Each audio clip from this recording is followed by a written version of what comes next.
Tempt. Romance audiobooks. A safe place to explore your dreams. Chapter 1. Frankie.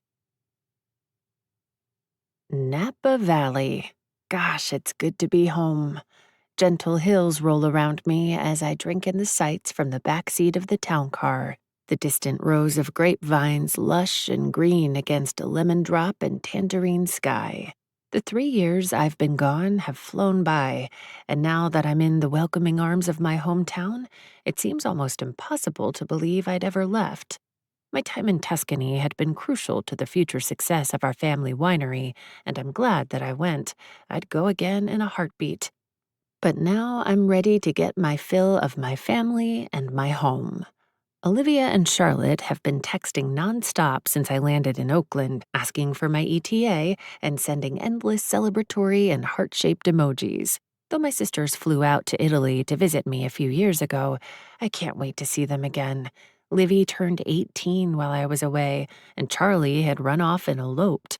Thank goodness for social media so I could keep up with them. Life really does go on when you're not around, and I clung to every Insta picture they dropped to help me feel like I was still a part of their journeys. The landscape changes gently as we take the familiar route to our winery.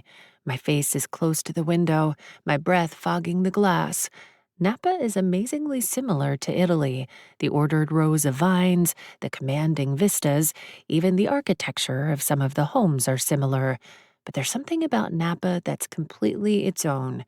Maybe it's the unique blend of sprawling estates and down-home mom-and-pop places.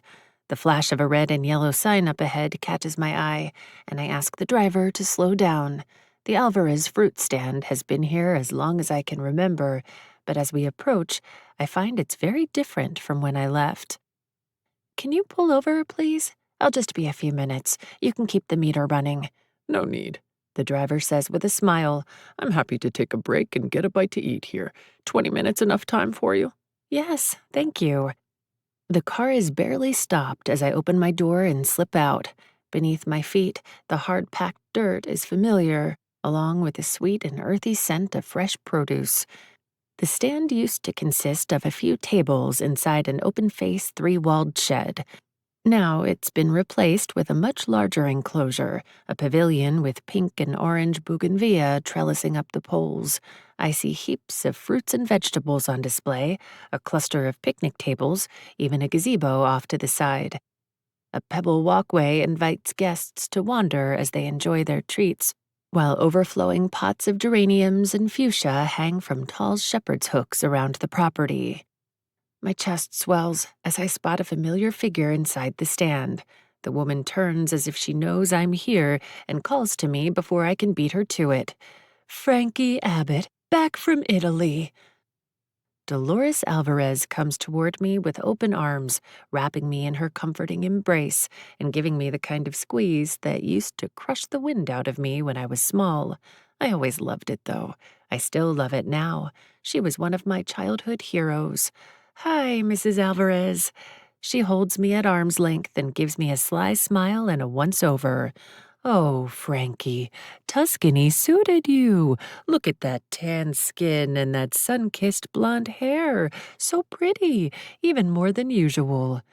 Heat flares in my cheeks the way it does whenever someone compliments me. "Thank you. I love what you've done with the place. When did all this happen? Come on, I'll give you the tour." She shows me the pavilion and the gazebo, and then we wander through the fruit stand to the back room. Nostalgia hits me as I enter. The building may have been expanded, but this room is exactly the same. Shelves piled high with carefully labeled boxes, produce crates stacked in the corner, signs on silver metal stakes set against the wall. The air is heavy with the scents of cinnamon, horchata, fresh strawberries, and citrus. "Sit, Frankie, sit." Mrs. Alvarez waves to the same cafe table and set of chairs I sat at as a child. I spent many happy afternoon hours in this back room, assembling boxes of produce, making fruit cups with chili pepper, lime juice, and sea salt, and learning the ins and outs of running a thriving business. As a longtime family friend, Dolores always had time for me when my father didn't, and never once complained when he'd drop me off while he went to run errands.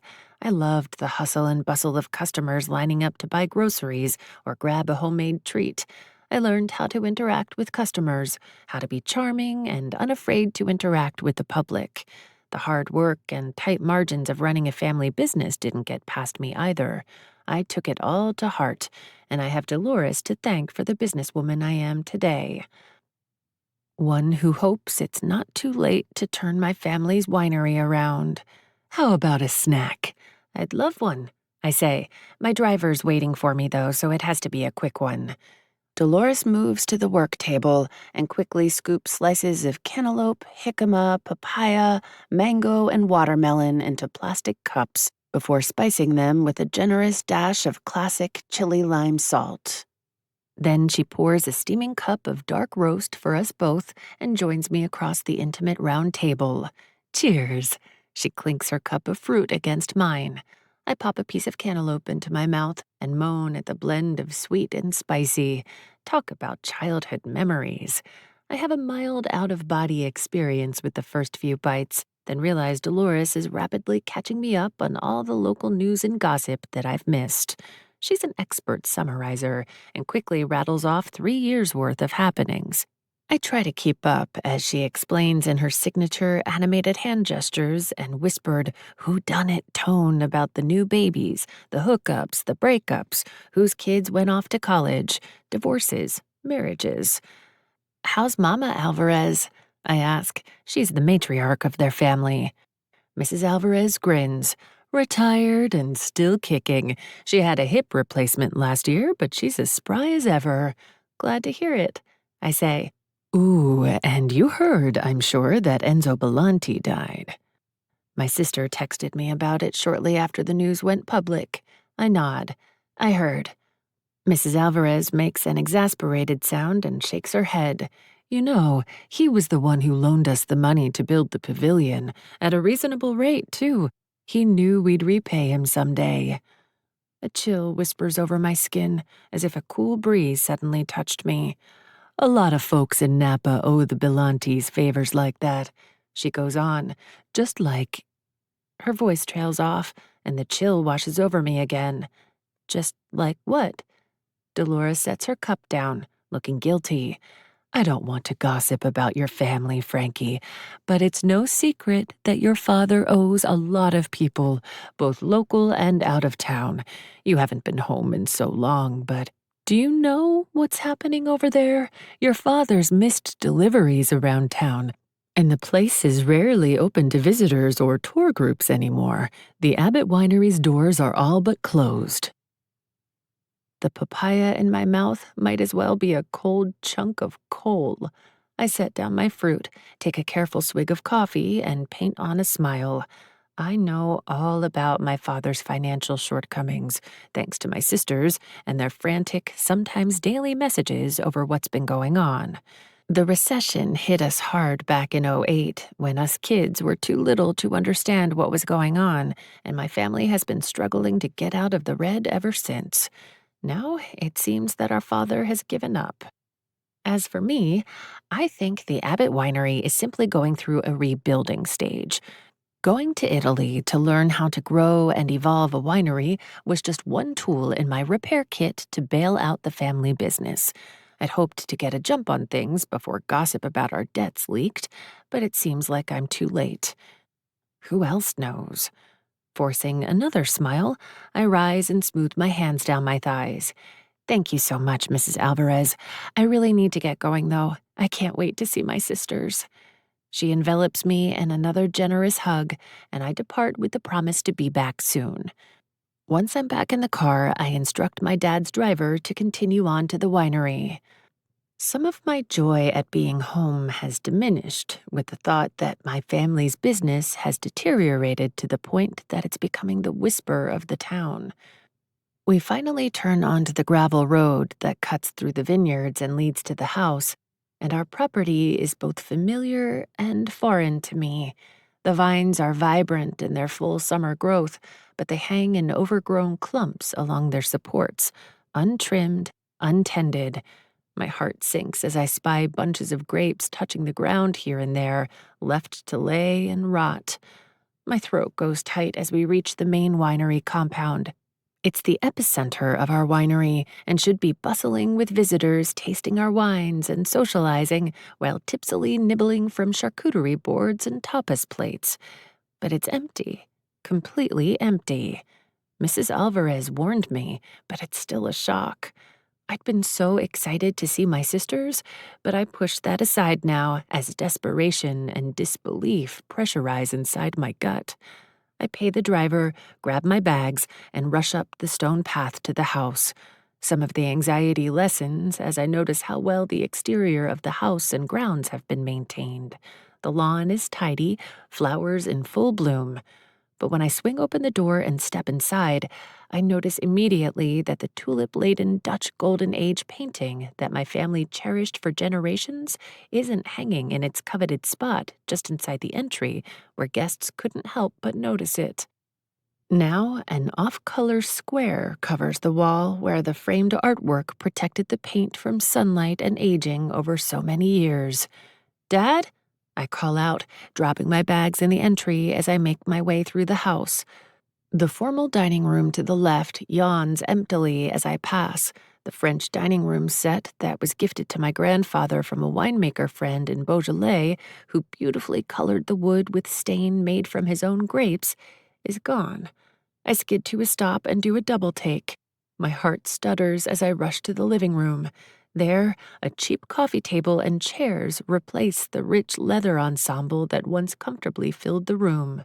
The Turkish hallway runner leading to the staircase is missing too. Evidence of my father's debts. I run to his den, not bothering to knock as I yell, "Dad!" and throw open the door. He's stretched out on the sofa, his feet propped up on the armrest. There's a beer in one hand, and the other is pumping the air as he yells at a baseball game on the small flat screen in the corner. "Dad!" I hurry to him, my heart pounding. He shakes his head at the TV and takes a swig of his beer, not bothering to look at me. My brow furrows. What is going on around here? "The A's are screwing the whole season, that's what's going on," he says, not even bothering to stand up and greet the daughter he hasn't seen in 3 years. Anger surges through me. This isn't exactly the welcome I expected. My father isn't a warm, loving man by any stretch, but this cold brush-off is stringent, even for him. "Excuse me," I say, crossing the room to stand in front of the TV. "But where is the furniture? And where are all the guests? The winery looks like it's closed." "It is closed." He takes another swig of beer as my stomach twists in knots. "Why?" "It's temporary, girl. Settle down. And please, don't block the tube. It's the last inning." Stepping aside, I run a hand through my hair and grapple to get my emotions under control. My sisters had hinted that things were falling apart around here, but I'd thought they were being a little dramatic. This vineyard is our legacy. Dad wouldn't let it just fall apart. "Dad, please, the vines are a mess. How can you close the doors on the one thing that makes us money?" That at least gets him sitting up and looking my way. "You watch yourself, Frankie." "This is our legacy," I protest. "Don't you care even a little bit what happens to this place?" The corner of his hard mouth pulls up, and I can't tell if it's a smile or a smirk. "Of course I care, but I got it all figured out, so quit your worrying."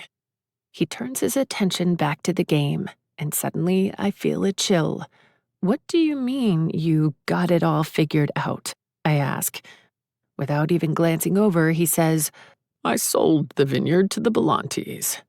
He says it so casually that I fear I'm hallucinating it. But as I process his words, my heart drops, my lips part, but I struggle to speak. I can't comprehend this.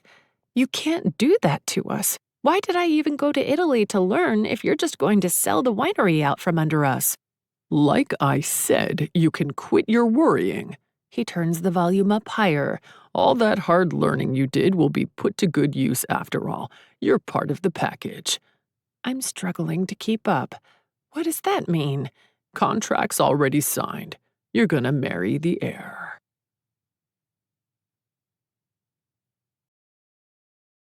You can listen to the rest of the book in the Tempt Romance audiobooks app, available on the App Store and Google Play. The link to the book is in the description. Discover even more bestsellers and exclusive stories updated weekly, only in Tempt Romance audiobooks.